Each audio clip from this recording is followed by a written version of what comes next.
देखिए, इंडिया की इकोनॉमी ने एक बहुत ही मार्वलस बाउंस बैक दिखाया है। मेरी ऑर्गेनाइजेशन आकाश.इन की तरफ से पहले से कहा जा रहा था कि Q3 वो क्वार्टर होगा जिसमें इंडियन इकोनॉमी ग्रोथ दिखाएगी।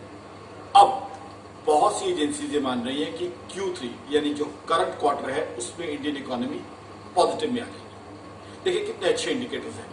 जीएसटी कलेक्शन बहुत अच्छी आई है, कार सेल्स का डेटा बहुत अच्छा है, real estate prices, home loan inquiries अच्छी चल रही हैं। उसके अलावा दिवाली के बाद जो नॉर्थ इंडियन वेडिंग सीजन जिसे साहा कहते हैं वो एक ह्यूज डिमांड क्रिएटर का काम कर रहा है। तो कहीं ना कहीं जो इंडियन इकोनॉमी के अंदर बाउंस बैक आया है, इंडियन इकोनॉमी ने जो रेजिलियंस की पावर शो की है उसने सेंसेक्स के ऊपर इंपैक्ट दिया है। एज एन इकोनॉमिस्ट मेरा ये मानना है।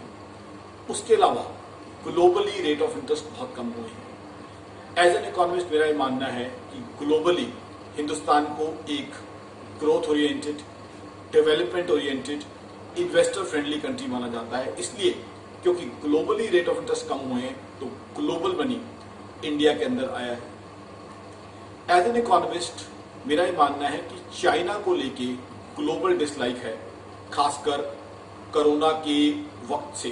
तो ऐसे में जो पैसा चाइना में जाना था वो भी इंडिया में आया है। तो 3 फैक्टर्स मेरे हिसाब से। पहला, इंडियन इकोनॉमी के अंदर एक मार्वलस बाउंस बैक। दूसरा, ग्लोबल इन्वेस्टर्स का रेट ऑफ इंटरेस्ट ग्लोबली कम होने के कारण इंडियन मार्केट्स में, इंडियन इकोनॉमी में इंटरेस्ट लेना। तीसरा, चाइना में जो पैसा जाना था उसका कुछ हद तक इंडिया में आना।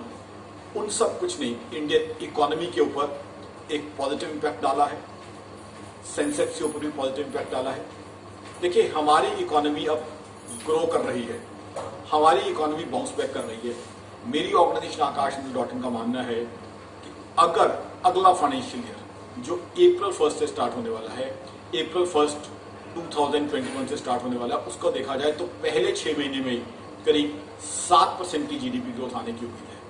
तो इंडियन इकोनॉमी बाउंस बैक कर रही है, ग्रो कर रही है। वो चीज सारे ग्लोबल इन्वेस्टर्स देख रहे हैं और कहीं ना कहीं इसीलिए global investors Indian markets, Indian Sensex और इंडियन इकोनॉमी में कॉन्फिडेंस शो कर रहे हैं।